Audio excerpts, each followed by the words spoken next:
So I'm delighted to introduce our first colleague who's presenting today, Dr. Tetiana Hranchak.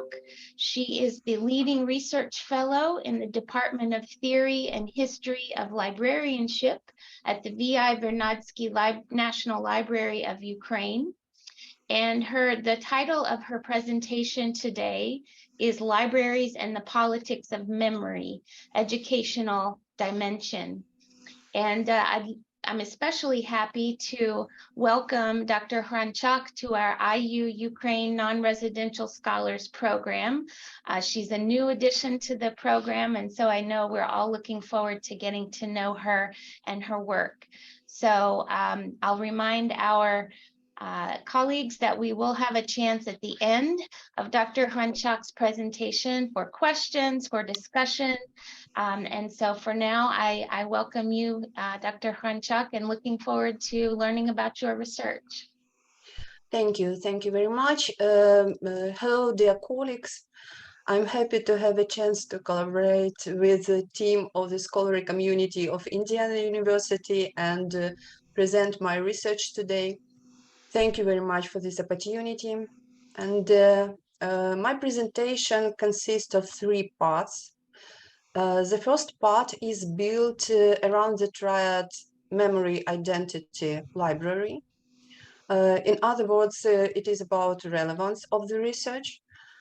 In the second part, I will consider the experience and problematic issues of the participation of libraries of Ukraine in the implementation of the politics of memory. And in the third, I will dwell on approaches to the development of an educational course focused on the aim to train a library and information specialist to be able to save precious memory for their community. Memory studies, research of the politics of memory and memory institutions are relevant today given the civilizational dimension of modern conflicts and wars. Back in the 60s of the 20th century, speaking about the future wars, the former Russian Tsarist officer Evgen Messner, in his book Mutiny, the Name of the Third World, published in 1960, forecasted the so-called Mutinies War, a rebel war, in which the battle will be fought for the soul of the people. He wrote that the soul of the enemy army, the soul of the enemy people become the most important strategic objects. To corrupt the spirit of the enemy and to protect one's spirit from corruption is the meaning of the struggle. And today we see an example of such a civilizational conflict in Russia's war against Ukraine. Russia declared its desire to restore the empire, declared its own greatness, and claims on the territory that was once part of it, using the ideology of Russian world, according to which Russia is wherever Russians are, and even where just the Russian language is heard. In a simplified form, the concept of Russian world is the world in which state is over the person. The embodiment of the state is the ruler and a narrow circle close to him who captured an unlimited power.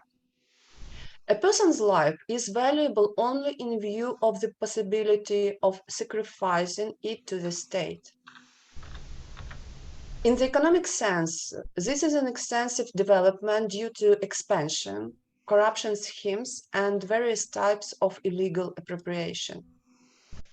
At the level of international relations, it supposes intimidation and coercion, often military. This is a look into the past. We have already had it at the beginning of the 19th century in Count Uvarov's formula, autocracy, orthodoxy, and nationality. On the other hand, the concept of Russian world is opposed by the concept of Ukrainian dream. I called it so. as a look into the future. This is a people-centered vision where every life is precious, with an independent sovereign state based on the principles of people's rule and developed civil society. It is about legal protection and encouragement of individual initiative, diplomatic ways of resolving conflicts, mutual respect and cooperation. And I don't want to say that we have already had this society. No, but this is our look into the future. We live for that, actually. Our value priorities are determined by our vision of ourselves, by our understanding on who we are and who we are not, by our identity. And the basis of identity is memory, which connects the past with the present and affects the outlines of the future. Historical memory, as a complex of ideas about the entire past, is called the genetic code of the nation, the pantheon of national identity. At the same time, when it comes to national level communities, we are also talking about national memory, which encompasses the set of ideas not only about symbolic historical events, like, for example, in the case of Ukraine, Revolution of Dignity, or famous historical figures like Anna Yaroslavna, for example, the daughter of Kievan Duke Yaroslav the Wise and Queen of France, but also about national traditions, values, habits, mentality, intangible heritage, symbolic locations, urban, like Maidan Nezalezhnosti, for example, Independence Square in Kiev, or natural, like Carpathian Mountains, Black Sea, or the Dnieper River. Given the strategic importance of national memory, the urgent task is to preserve it and pass it on to future generations with the framework of the state politics of memory, which we understand as a set of representations and interpretations of the historical past and present, commemorative strategies and practices focused on the formation of the community's national memory. Libraries are traditionally classified as memory institutions whose essential function is memorial. Therefore, libraries are an important component of the social cultural infrastructure of memory. Libraries take part in the implementation of the politics of memory by organizing the preservation of memory resources and, in the case of Ukraine, funds of Ukrainica, first of all, and Ukrainica collects document written in Ukrainian language by Ukrainians in Ukraine or about Ukraine. By providing access to the documented historical and cultural heritage through electronic collections and libraries, and you can see on the slide the screenshot of electronic library Ukrainica, created by the Vernadsky National Library of Ukraine. And we also have other such electronic resources, for example, electronic library culture of Ukraine, created by the National Library of Ukraine, named after Yaroslav the Wise, and some others. Conducting scientific attribution, exploring the origin of documents and collections, the history of documentary heritage, by participation in the dissemination of objective information and knowledge about the past and the present, and creating a communicative space for remembering. In ideal, libraries, memorial, social, political, educational, cultural, and other activities have to be directed to the formation and establishment of national memory, contribute to information security of the state, its integration into the world humanitarian space. And this activity can be provided in different forms and formats. You can see it visual, oral, mixed, different kind of activities like meetings, presentations, oral histories, different clubs, analytical materials, website content, and so on. So all above shows us the powerful potential of libraries. However, the question is, if this potential is always used correctly and fully. For your attention, I offer for your attention the screenshot of the page of the official website of the Library of the House of Commons of the British Parliament. This page dedicated to the situation in Ukraine. And the war in Ukraine is called here the Ukrainian conflict. You can see it, Ukrainian crisis and Ukrainian conflict in Ukraine, lower. And I'd like to ask, to what extent does such a name reflect the essence of what is happening? And I offer you to compare possible titles for this page. Ukrainian crisis, conflict in Ukraine, and also Russia's war against Ukraine, or Russian-Ukrainian war. And when we compare these titles, we can feel these differences in connotations. What reflect our understanding of causes, consequences, and possible solutions. Because when we talk about the Ukrainian conflict, the roles are unclear, the sides are unclear. But when we talk about Russia's war against Ukraine, we clearly define the responsible side. Another prominent example is the Crimean Republican Library named after Ivan Franko. You see screenshots of two events from the library's official website. In the first case, they're talking about the Russian Emperor Alexander I, but he's called the Emperor of Europe.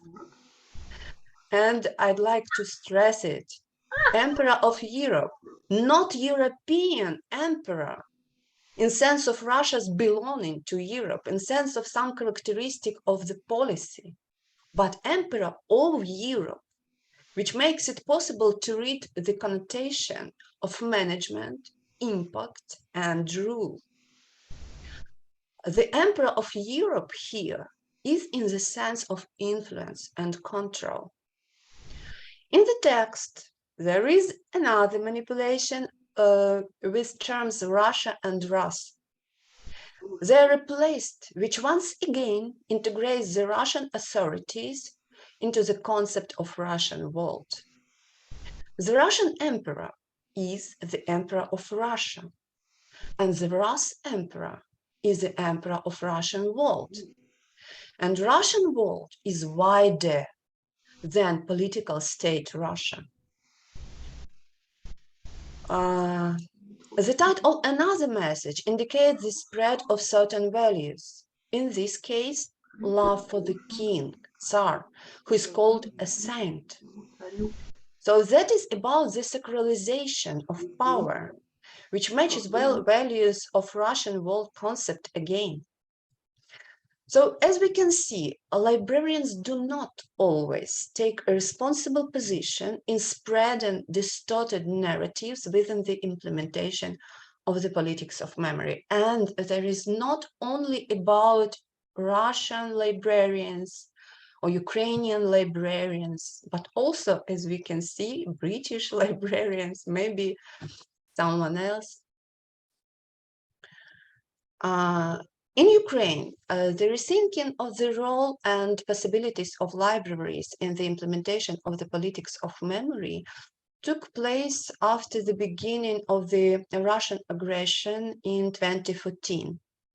Because we discovered similar differences between the social-cultural discourse of the libraries of Russia and Ukraine, and we were shocked by this.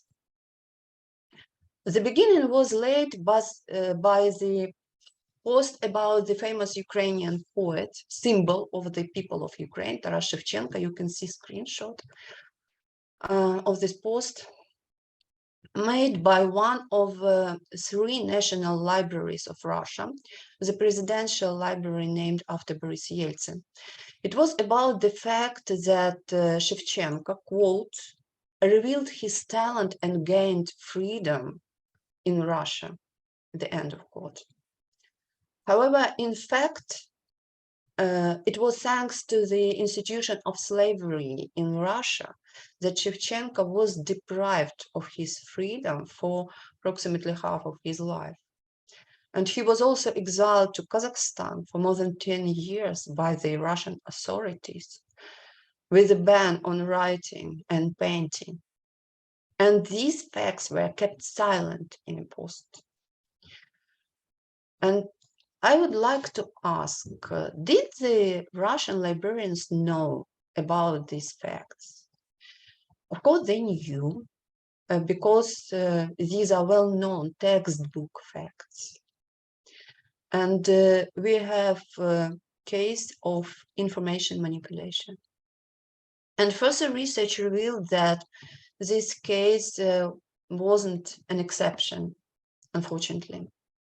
Another Russian national level library, the Russian State Library, for example, in the year of Russia's annexation of Crimea, publishes information on the 70th anniversary of the liberation of Crimea from the German fascist invaders under the telling title, For Our Sevastopol, for Sunny Crimea. And given the situation, given the controversial nature of the issue, the title could be without this hour. However, title has this clarification. Or another of an exhibition with a no less possessive title, Rus America as a history of mastering on Rus maps. And there are plenty of such examples. As a result, the participation of Russian libraries in the spread of imperial narratives and the transformation of historical memory was defined.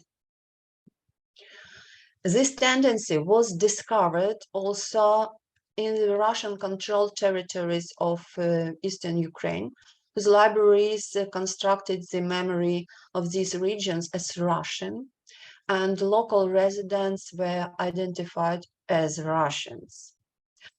Illustrative, in particular, is the event organized by the Luhansk Youth Library at the beginning of February 2018, with the title, To Those Who Fulfilled the Holy Duty for Russia, dedicated to the, quote, sacred and memorable date, 75 years of the liberation of Lugansk from the Nazis invaders. And you can see how title integrates the Ukrainian city Luhansk into the Russian political space, thus constructing a new political reality. So returning to previous presentation, our last meeting, I can't agree with the idea that Russians don't know what they do. I'm sure that they know, they exactly know what they do, and we deal with this information manipulation. A similar approach is demonstrated by the Donetsk library named after Krupska, the event organized by the library in 2018 for celebration of February 23rd, former day of Soviet Army, is called swearing allegiance to the motherland, which supposedly assumed that it should be about Ukraine or at least Donbass for that time. However, there is a reference to Russia in a text of message about the event. We can read, a centuries-old history of Russia wasn't without wars. The glory of Russian weapons, of the Russian people, was born in several tests. So we can see this connection, motherland, Donetsk, and Russia. And this is the way how they create this new reality. In addition to Russian, a characteristic feature of the content of libraries of the non-controlled by Ukraine territories of Donbass was the promotion of Soviet discourse in the form of active mention of Soviet writers, actors, films, books, tradition, and so on. And such discoveries ultimately motivated an audit of the state of affairs among the libraries of Ukraine. What memory do they preserve? The analysis of the social cultural discourse of national libraries of Ukraine confirmed the actualization of such meanings as continuity of traditions of national and cultural development, rich cultural and intellectual heritage. You can see these peaks on infographics. A Ukrainian statehood, collective traumas in national history, Holodomor, participation in the world wars as a tragedy of the Ukrainian people, Chernobyl and others, community in combination with the regional specificity, polyethnicity of Ukrainian nation, devotion to democratic and human values. At the same time, as we can see, meanings related to intellectual and creative development of the nation, the richness of its cultural and intellectual heritage prevail. If we remove the group of activities that can be conventionally labeled as talents of the nation, the accent in the social cultural discourse of the leading national libraries look like these infographics. And as we can see, events and personalities related to Ukrainian statehood, collective traumas, and religious and cultural meanings prevail. A certain watershed between Russian and Ukrainian discourses is given the available interpretations the Second World War, which in Ukraine for a long time and still in Russia is interpreted as a great patriotic war. So the situation with the coverage of this topic by Ukrainian libraries well illustrates the reinterpretation of the past by libraries in Ukraine.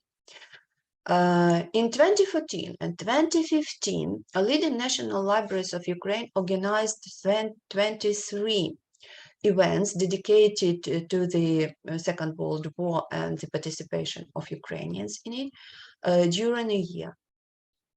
And the situation changed dramatically after 5 years since then, due to the adoption of a package of laws on decommunization in 2015 and the conditions, of course, conditions of the Russian-Ukrainians war, which motivated Ukrainian society to rethink its past.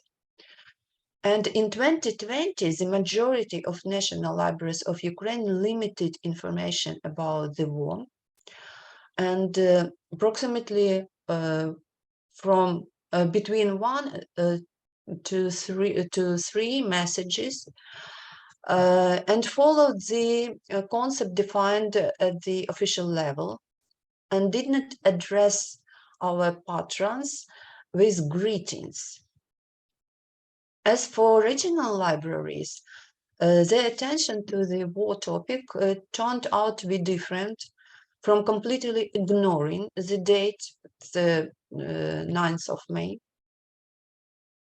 Completely ignoring the date to display it in average 1-2 messages against the background of a fundamental change in emphasis. For instance, Chernivtsi Regional Universal Scientific Library, named after Ivasuk, along with 2 messages dedicated to the events of the Second World War, posted 6 messages timed to the days of Europe in Ukraine. And this proves our intention to live not in the past, but in the future, to look into the future. The main messages are commemoration instead of celebration, the need for unity and joint efforts for victory, disclosure of the fate of not only soldiers but also children of war and civilians who suffered as a result of hostilities or occupation. Comprehensive coverage, controversial pages of the underground and partisan war, including the fight against the Soviet totalitarian regime. Completely different trends are characteristic of the social-cultural discourse of the leading libraries of the temporary non-controlled by Ukraine territories of Donbass and Crimea. The event of 1941-45 are interpreted as a great patriotic war. The liberation mission of the Red Army and the heroic struggle of the Soviet people are emphasized. Libraries draw parallels between the events of 75 years ago with present, comparing the Great Patriotic War and with the war in Donbass, and claiming Ukrainian society as Nazi. We see this trend in Russian libraries as well. The semantic unit, Soviet Union, is also replaced by Russia. The peoples of Russia who relied around a common problem and the people of the Soviet Union who showed patriotism are mentioned as synonyms. Such replacement in an ideological sense is of great importance as it integrates all Soviet peoples, including Ukrainians, into the Russian political, modern Russian political space. And it is hardly accidental. As we can see, the discourse of the Great Patriotic War of the leading libraries of the territories non-controlled by Ukraine and the libraries of Russia is significantly different from the modern Ukrainian libraries' discourse about the Second World War, aimed at debunking historical myths instead of fueling them, and reflects the process of rethinking by Ukrainian society of its past. The existence of these 2 discourses reflects at least 2 historical memories in the space of which the people of Ukraine currently lives, and is an indicator of the risks of memory wars in the future. This example illustrates the need of develop a comprehensive vision regarding the involvement of Ukrainian libraries in the implementation of the politics of memory to promote a consensus concept aimed at strengthening the national identity. Such an agreed vision was developed in the framework of the cooperation between the Ukrainian Library Association and the Ukrainian Institute of National Memory. And I would like to emphasize that it was a public initiative from below, which combined the vision of the professional library community and the expert environment. It was not initiative of state authority or state. It was public initiative. Several joint events of the representatives of institutes, employees, and the library community took place, during which the priorities of the library's activities in the framework of the implementation of the politics of memory were defined. At the first place, on screen or on slide, you can see photos of just one event, conference, Modern Library and Information Education, 2019, 2020. But there are like a row of some meetings. At the first place, libraries should focus on the preservation of collective communicative memory, which covers the relatively recent past, approximately within 3 generations, as well as on the most controversial from the historical memory perspective events, processes, and figures, as they may provoke conflicts. In this aspect, among the priorities are such key events from the standpoint of Ukrainian state building and formation of national identity as the Ukrainian Revolution at the beginning of the 20th century, the Holodomor and Second World War. At the same time, the more ancient history of Ukraine also needs reminding. The pre-state period, for example, the Tripil culture, the Scythian cultural heritage, the times of Kievan Rus, the Lithuanian Rus era, the Cossacks, etc., taking into account the modern borders of the whole Ukraine and not only local specifics. It is important to recall these events using the correct terminology that reflects the essence of the phenomena and derives the events from the Russian imperial narrative and adding life-affirming connotation. So if we speak about Ukrainian revolution, we should call it Ukrainian revolution, not civil war as it was in Russian narrative. If we speak about Second World War, we should call it Second World War, not Great Patriotic. And add this, as I said, life-affirming connotation is, for example, we fought, we are fighting, we will have fought off. So, like, be optimistic. It was focusing attention on such values of the people of Ukraine as Ukrainian language and faith, dignity and freedom, responsibility and state's mindset, a readiness to defend one's own and solidarity, creativity, family and environmentalism. One of the most important meanings in this sense is one of the most important value for Ukrainians is a concept of will, freedom. We have in Ukrainian language we have word voля, like will, similar to freedom, but we have actually two words, voля, like will, and svoboda, like freedom. And when I ask my student to explain difference between these words, she explained that freedom, like freedom from something, and will, like you are free for something.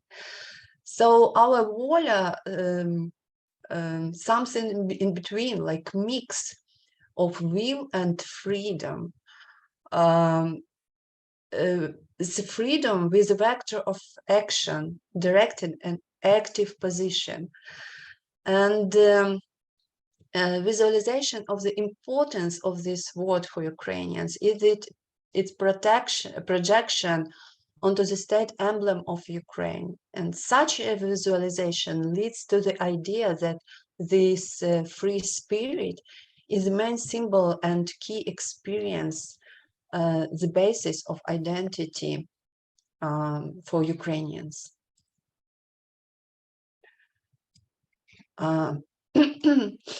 The main recommendations regarding the libraries of Ukraine were outlined in the scientific and methodological guide published in 2021 by the Ukrainian Library Association. Libraries' participation in the implementation of the politics of national memory. So, the manifestation of the politics of memory direction in library activities actualizes the implementation of appropriate interdisciplinary courses for the training and advanced training of specialists in information library and archival affairs. The experience of teaching such courses for other specialty has already been successfully tested abroad. In particular, the University of Brighton offers a master's interdisciplinary course, Cultural History, Memory and Identity. The Master in Philosophy program in European Identities and Cultures offered by Trinity College, University of Dublin. The Cultural Memory course is offered by New York University's Stanford School of Culture Education and Human Development. And not long ago, approximately since 2018, similar courses for journalists, cultural experts, and historians also began to be taught in Ukraine. For example, this applies to some courses at the Ukrainian Catholic University for historians, cultural experts, and journalists, and at the Ivan Franko Lviv National University for historians. However, despite the fact that libraries are memory institutions, special courses on issues of historical and/or national memory are still not taught for librarians. So the task was to develop such a course. And this course is the aim of this course is to create an understanding of libraries as institutions of memory involved both in the preservation of community memory and its formation and transmission between generations. It focuses on approaches to libraries' participation in promotion of consolidated concept of social memory and forming a proactive position of the library as a social institution that had been created to serve society and strengthen its stability and capacity. The course's objectives are to help get acquainted with the basic theories in memory studies, understand the role of libraries and librarians in the implementation of the politics of memory, to form an idea about the forms of activity and approaches of libraries to the implementation of the politics of memory, improve skills in developing library resources, products, and services, to improve critical media literacy skills of librarians, and some other. The logic of the course is compliant with the step-by-step consideration of 3 blocks of issues. The first, formation of awareness of the course term systems, understanding of key concepts and the connection between them. And this is about historical memory, national memory, cultural memory, collective communicative memory, post-memory, sites of memory, social nostalgia, social amnesia, and other. Second, formation of a comprehensive vision of the politics of memory and its actors. So this is about the role of different actors in the politics of memory, about the state authorities' role, different non-government organization, educational system, cinema, music, fiction, literature, language. So these actors are potential partners for libraries. So it's important to understand how to cooperate with these actors. And this, of course, the system of memory institutions, archives, museums, and library. And the third consideration of libraries activities regarding the implementation of the politics of memory. So different tasks, principles, and forms of activity, ethical issues, how to counter propaganda, how to protect our community, and of course, about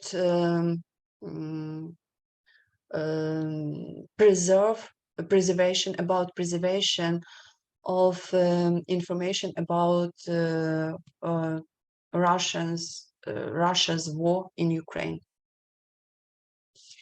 Course duration can be flexible from 2 to 4 credits and depend on possibilities and needs of the specific educational program.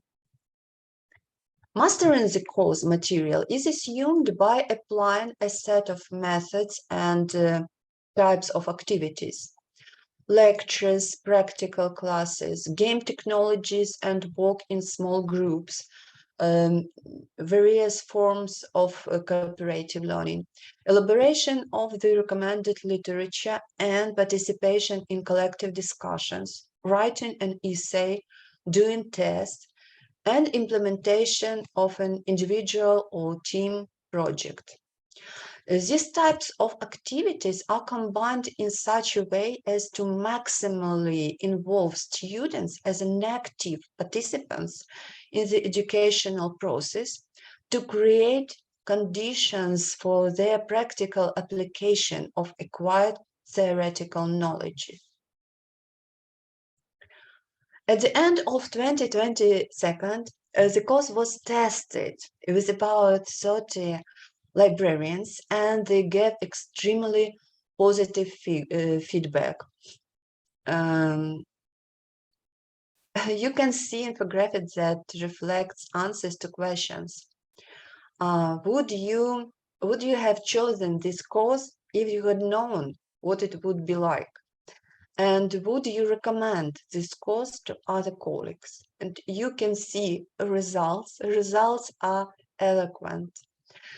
At the end, a course space should be created with lecture texts,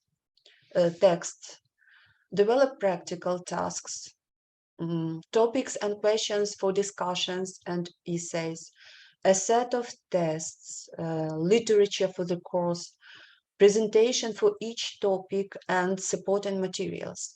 Access to this space will be provided by the Ukrainian Library Association upon request and will be free of charge.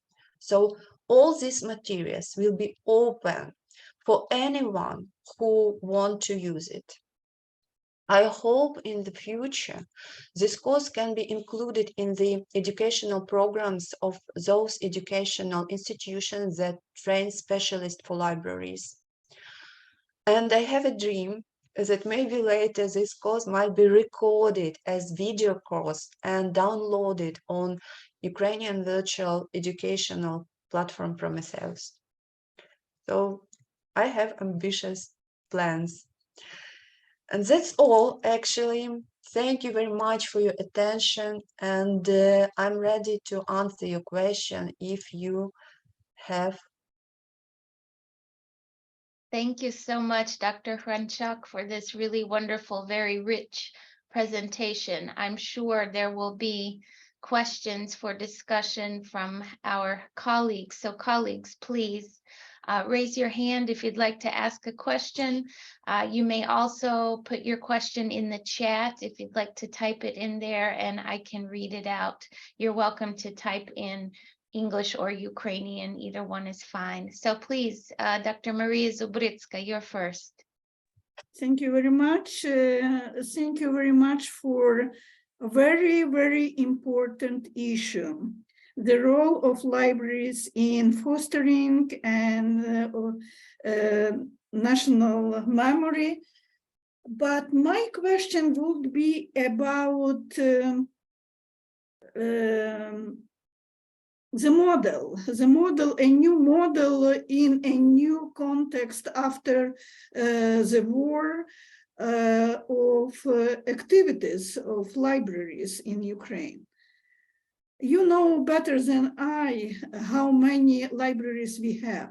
You know how millions of books were with Russian imperial narratives and discourse.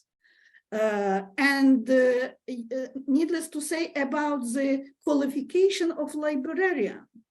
And all Ukrainian libraries should transformed into the information center. Not only books, not only rare events, but public lectures, public discussions about the issue which are at the core of society lives. It seems to me that Library of Ukrainian Catholic University, Sheptytsky Center, is the best model how a new model of Ukrainian libraries should be like. I will appreciate your vision. How you see the first step of transformation of Ukrainian libraries and how to say, empowering their role in building of cultural, historic, and national memory. Thank you very much. Thank you very much. Thank you for this question. Actually, this issue is extremely complicated, and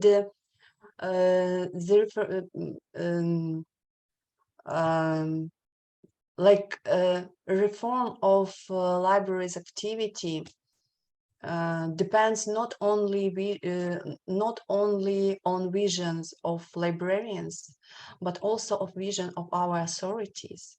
Actually, we have a lot of different libraries similar to Scientific Library of Ukrainian Catholic University. For example, Scientific Library of the Kiev Polytechnic University, where is our president of our Ukrainian Library Association is director. So great library and modern library with modern types of activities, with all these lectures, clubs, lectures for students in online format, in real spaces, a lot of, but even those our libraries who want to transform, not always have financial support to this transformation. So our authorities, unfortunately,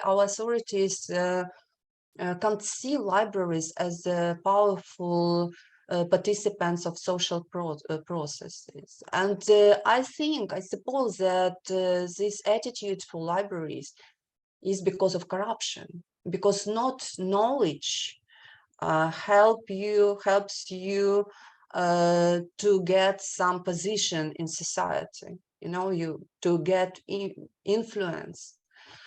So this is all about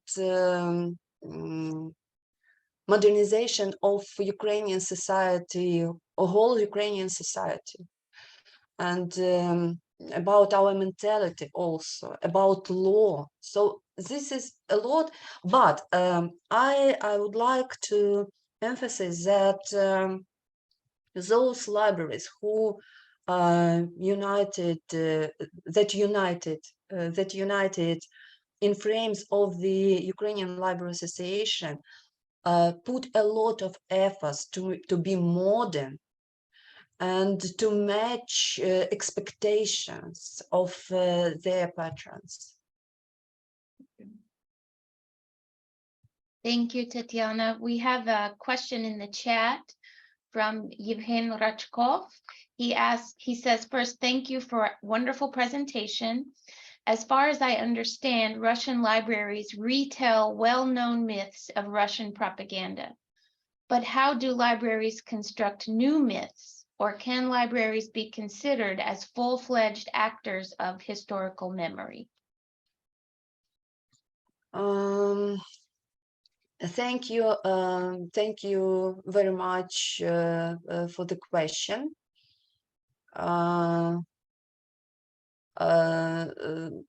Actually, tools for construction enemies is the same. It's different from information. So any library can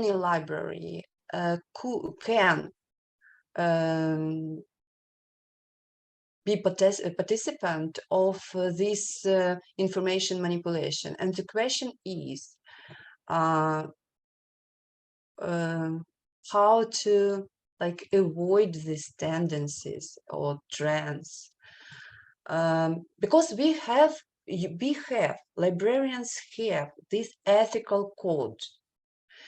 And I think that is important to follow these ethical principles. And even if you work in conditions of censorship, you can do your best to avoid some instructions and orders. And we have this experience. Actually, a lot of our libraries, all of our libraries are from the Russian empires, or for example, Austrian Empire or Soviet Union. So we have this experience how to help people know truth. So it is about our intentions. Do librarians want to take part in this myth construction or not? And for example, as for Ukrainian libraries, we have now really difficult time because our librarians, really a lot of our librarians hate Russians now. It's true. But we should try to avoid this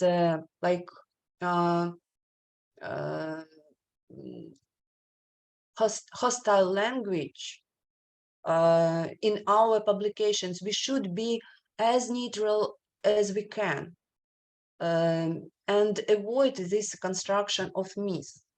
And if we are not sure in something, if we discuss some controversial issues, we should give as much information as we can.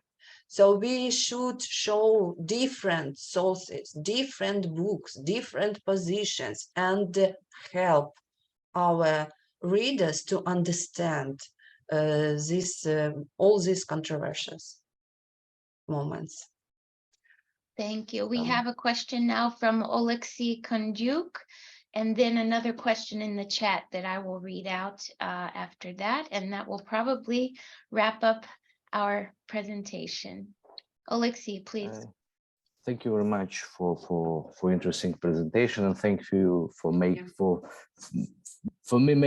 me feel proud about the Chernivtsi National Library, because I'm being originally from Chernivtsi, and it was like good to hear it about. But nevertheless, the question is like, do you have data of what coverage or what percentage have Ukrainian libraries on giving those information to people? And as far as I expect, the numbers is not that high. Do you have the idea how to make it higher, how to make our libraries more important in giving information to people? Thank you. Actually, I answered this question previously, because it depends. It's a complicated issue, and the solve of the problem need like set of measures. First, it's a mentality of our librarians, and I try to impact this problem with the development of this course, actually to explain our librarians their role. The second is the support of our libraries from our communities, because a lot of libraries depends on this financial support from our communities. So this is about advocacy libraries. And the third may be about our authorities. When I hear how someone from our like vice minister of something tells that why do we need libraries? Everything is internet. What we can do with this? So we should explain and knock at the door and knock at the door, knock at the door, and maybe someone in some moment we will have a result that we want to have. So it's a complex, and we need like joint efforts to solve this problem. Thank you. Thank you. Thank you, Tetiana. So one last quick question from Aaron in the chat. Aaron, thank you for joining us today. Aaron says, you discussed the fact that libraries frequently tend to use biased language in materials to promote certain political viewpoints. Do you think that political bias is something that libraries should try to avoid at all costs?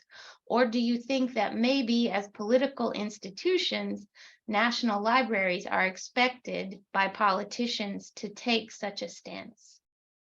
I'm sure that libraries should avoid this situation, to do their best to avoid this. And if you can't, I think if you can't avoid, if you can't counter this tendency, you should like go away from the library.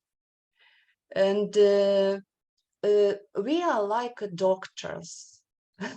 We should protect our patrons and not make damage for them. So it's I'm sure. Thank you. Thank you very much for the question. Thank you. So like the doctor's mantra, first do Yeah. no harm, first do no Yeah, harm. do not harm, of course, Right. of course. It's the main, Right. not harm. So thank you very much. This concludes our first presentation this morning. Want to really thank you, Dr. Hranchak, for sharing your expertise with us. We had a really nice crowd for your presentation.